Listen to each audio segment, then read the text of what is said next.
If you suffer from chronic pain or symptoms, you've likely tried a number of different things to try and get relief for your symptoms, to try to heal. Massage, PT, stretching, injections, whatever. I'm sure that you've done your best. However, in this video, I'm going to be tackling an element of healing that is crucial and important and that is most often overlooked. I call it the healing paradox, and it doesn't involve trying all sorts of things to heal. In fact, it's almost quite the opposite. So let's get started.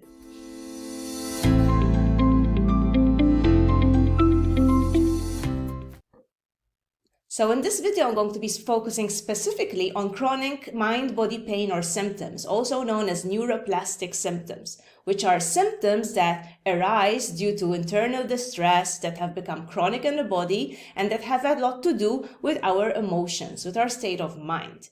They're very common. In fact, around 88% of chronic symptoms, if not more, are neuroplastic.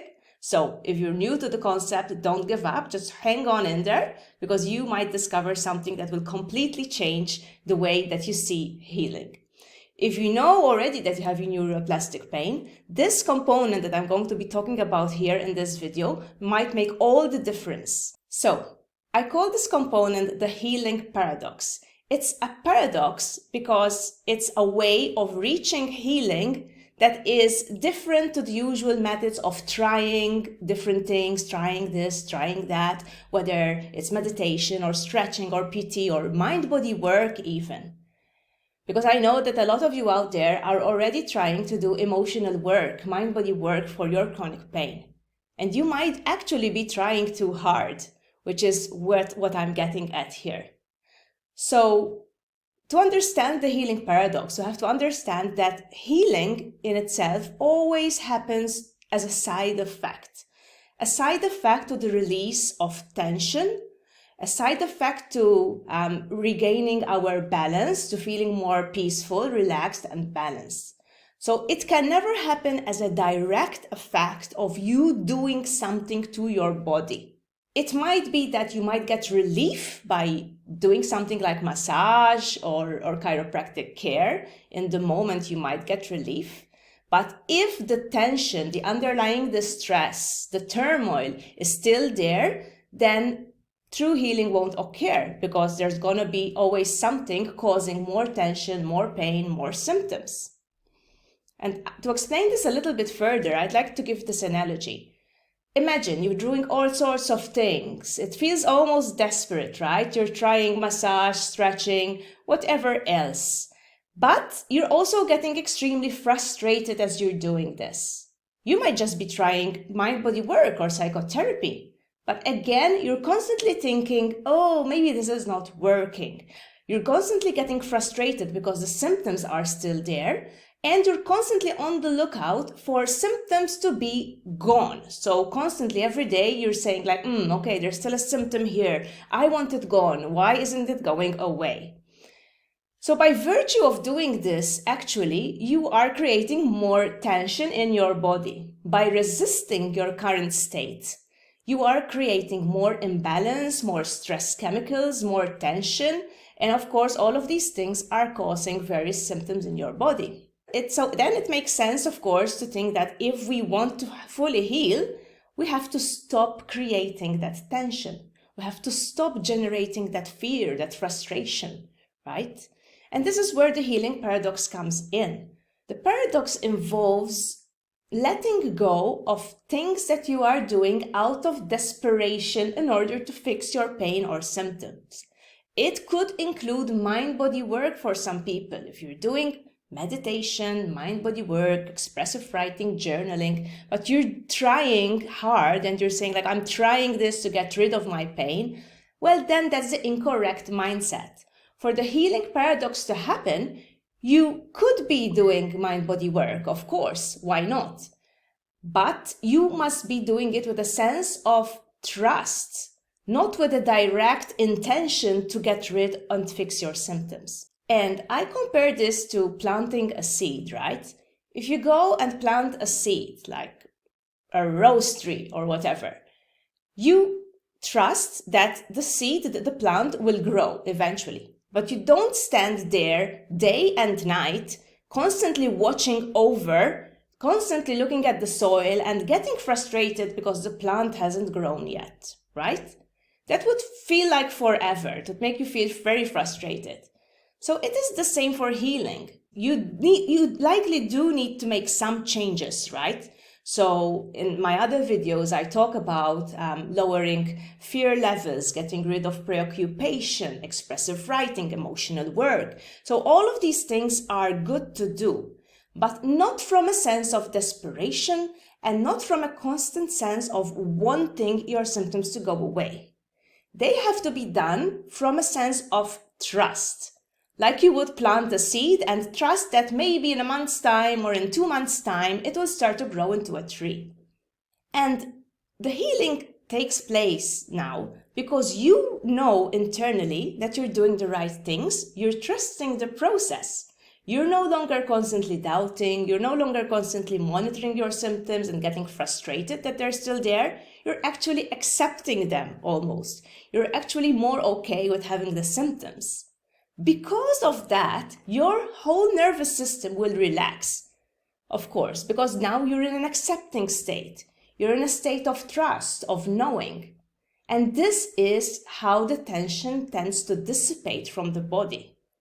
And just to provide another analogy here to help you understand how it works, we're going to take a fictional character called Carl. And let's say Carl has intense lower back pain every single day. He knows it's emotional, but he has sometimes his doubts whether his back is broken. So he's trying different things. And eventually he also goes down the road of mind-body work, of neuroplastic pain, and learns a lot about how this works and starts to wonder why it's not really working for him. He can see the patterns, he can see that his pain is neuroplastic, but still it's not working, and he's trying all of these things. And besides that, he still does some stretching, some exercise, hoping that something will work. Well, the thing is, one day, Carl wakes up with back pain that is worse than before. And suddenly he snaps. He's like, I'm done with this. I just can't take it anymore. It's pointless trying. Which actually I agree, we should never try anything, we should just do. But I'm going to talk about that a little bit more in detail later on.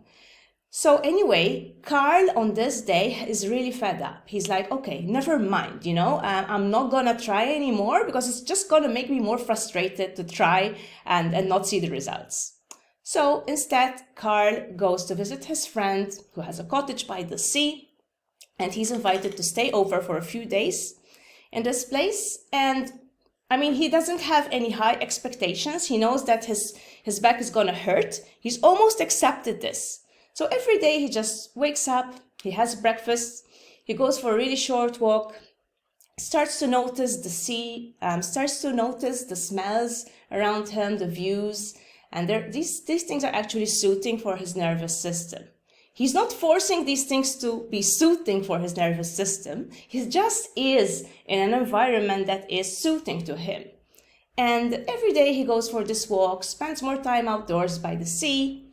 And one fine morning, let's say 5 days later, he wakes up and realizes that his back pain is barely there. Now, what happened? He hasn't been journaling, he hasn't been trying anything, he's just been there. What happened in Carl's case is that finally he released his resistance to the symptoms. He stopped trying so hard, and actually he was in a place, in an environment that was nourishing for him. He was also in contact with his friend, which is always good.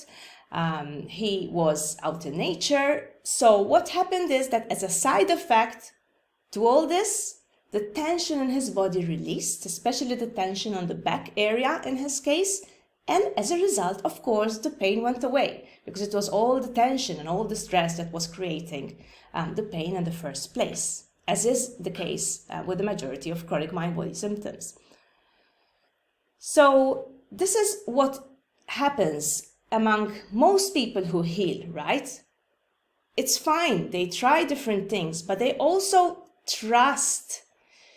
And just to get back to the word trying again, I don't like to use the word trying because it gives it's rather desperate, right? When we say, oh, we've tried this, or I'm trying this, it's like you're so desperate for that result. So I wanted to think back to when you were at school and you needed to do your homework every day, right? You didn't just sit down and say like, I'm going to try this homework because maybe it's going to help me pass my exams. Typically, you would have just done your homework, right? You would have trusted that your teacher knew what kind of homework would help you progress. Unless you didn't like your teacher or you were highly skeptical, which of course happens, but let's assume, you had a course to follow, you had an exam, the teacher gave you homework, you didn't question this homework all the time, and you didn't do this homework and constantly think about how, you wanted to pass the exam right now, because the exam was going to be later on. And as a side effect to this repetitive homework, to the knowledge you've gained, then eventually you did pass your exam. And it has to be kind of the same with healing, right? It's not about trying to heal your body constantly. Healing doesn't happen that way. Healing happens because of a release of tension. It happens because we create the right conditions for it to happen. And those conditions do not involve feeling constantly stressed and frustrated about getting better. It's a difficult concept to grasp sometimes in a world where we think that there's a solution, a practical solution to everything. In a world where we think that, we have to do A to get to B and B to get to C. But unfortunately, with healing mind-body symptoms, it doesn't work that way. In fact, the harder you try, the more stress you create in your body and the more elusive healing becomes to you. So this is what I'd like you to take away from this video. Really think about this. How much are you trying to heal? Are you trusting the process, the habit changes, the tools that you're using? Are you doing them from a place of trust that they will help you? Or are you using these tools as like weapons, as things to fight your pain or symptoms? Because it makes a whole lot of difference. And if you'd like to learn more of this subject, the healing paradox is one of the main topics in the book that I've written called The Pain Secret. I've got a copy with me here. And I discuss the various aspects of chronic symptom recovery in this book. And I explain how this paradox works in more detail and how you can achieve it through creating the right conditions in your life. So with that said, I hope I've given you something to think about. And that's all from me for today. I wish you all the best on your healing journey. And remember, healing is a side effect. Pain-free is a side effect to the release of tension, to you stepping into a better and healthier version of yourself.